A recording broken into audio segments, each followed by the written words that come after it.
Hey everyone, it's Dr. Rick, and I'm going to do a quick tutorial on what glycemic index or glycemic load means.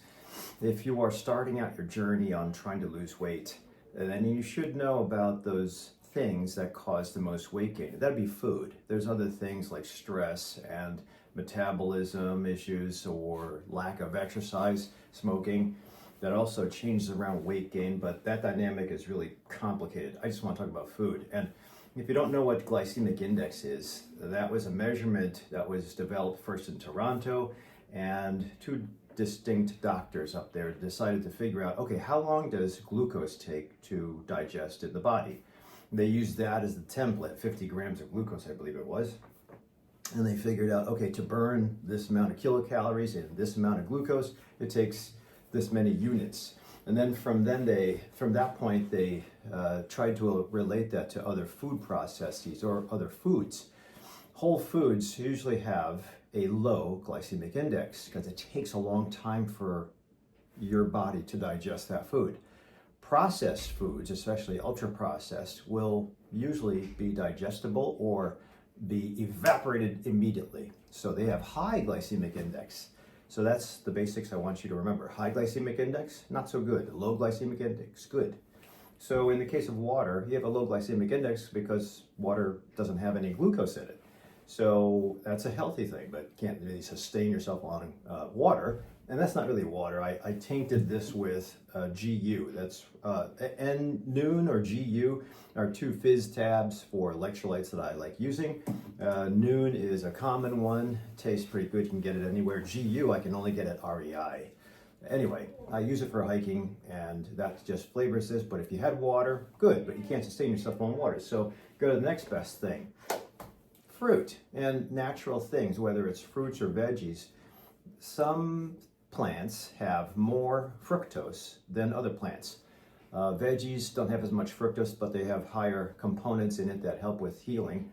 Fruits are usually heavy with fructose, but there's also fiber. So you would think, don't eat fruits because it's full of glucose. It's not. It's fructose, which is a little bit different topic. However, it is healthy. And this kind of fructose versus this kind of fructose in candy, totally different. Fructose from candy is bad because the glycemic index is super high. So if you eat candy, your blood levels go immediately high. You have of glucose and you have bad concentrations. And glucose is actually an irritant. And the body tries to stuff it away and protect the blood vessel lining. Blood vessel linings are very delicate. So the body has this intrinsic mechanism to put that damage away. So it puts it into cells, it puts it into the liver. And if you eat too much of this, it's not really energy, it just makes the liver fatty. So be careful. It also gets you to be insulin resistant. When you have something like this, it's the same amount of fructose perhaps if you wanted to go 1-to-1, but there's so much fiber in here that the overall load of the glycemic index, the overall load of the fruit is very low because it takes forever to digest it because of those fibers. This immediately sugar is available in the bloodstream. So that's a little bit of a difference between fructose and fructose. Fructose naturally and fructose man-made. Then there's the partial man-made, moderately or minimally processed, and that's bread, that's sourdough.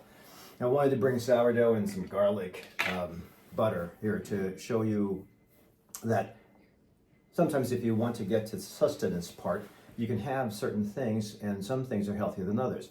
If you have just white bread, the glycemic index is probably 60 to 70. If you have sourdough bread, the glycemic index is about 50, maybe 40 at best. So it takes a little bit of time to digest sourdough.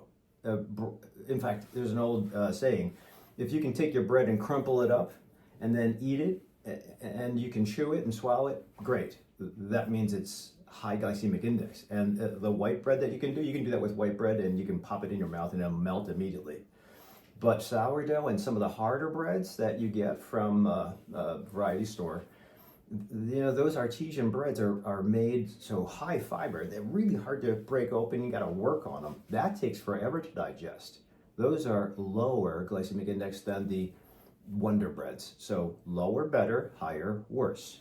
So when you combine, if you want sustenance, if you want to choose your breads or choose your meals, try to choose meals that have a total glycemic number that's low, and try to avoid meals that have a total glycemic number that's high. If you want to just talk about a product, choose a product with a total glycemic index that's low and avoid the ones that are high. This is sardines, the glycemic index of sardines. I mean, this is mostly protein and a lot of fat, hardly any carbohydrate. But we'll talk about macronutrients next time. This is a low glycemic index. Unfortunately, it smells bad, but it's very healthy. Something like I don't have it here because I don't eat them, but something like a microwavable meal, that's a really high glycemic index, because although it tastes great, it has got a lot of salt in it, by the way, you eat it and it immediately goes high in the bloodstream, versus something like this, where you eat it and it stays in the stomach for a while. It has to be digested, so the stomach has to churn and move acid and then make a little bit digest, turn it into liquid, send it on down to the small intestine. It continues to churn. Whereas those hungry meals or those cheaply, highly processed, ultra-processed foods, the stomach just goes whoop, and a little bit of acid and they're already digestible. They're sent off into the bloodstream. So that's kind of the basics of low glycemic index foods, which take a while to digest. High glycemic index foods that are immediately available, straight to guns. You have immediate glucose that's high level in the bloodstream. And I'll leave you with this. When you have an immediate signal sent in the bloodstream of high glucose, the body has to react and put that crap away, because although it's useful for energy in the cell, it's dangerous for irritation inside the blood vessels. So when you have that high hit fast, the body puts it away. The only way the body can put it away is a massive amount of insulin from the pancreas. And when that keeps on spiking if you have a snack 4 times a day, you spike your insulin 4 times a day. Eventually what happens is you can protect yourself in the short run, but the pancreas gets tired. It can't produce that much insulin, and then the pancreas burns out. And that's diabetes. Or the receptors that accept glucose and insulin has it's bonded together and goes into the cell. The receptors that allow that into the cell, they get tired and they get receptor fatigue. That means insulin resistance, which is the same way of saying diabetes. So bottom line, please choose your foods, your fuels wisely. There are ways to go around it with exercise, but we'll talk about that next time, and we'll talk about macronutrients for next time. But hopefully this gives you an idea that there's value to the choosing that you have. So avoid the candies, go with minimally processed foods, and in between, just choose your battles wisely and protect yourself. You're going to pay in the long run, whether you want to be on insulin or you want to be overweight or you want to be dead. It's up to you. Thanks for watching. Consider subscribing, and I'll see you at the next video.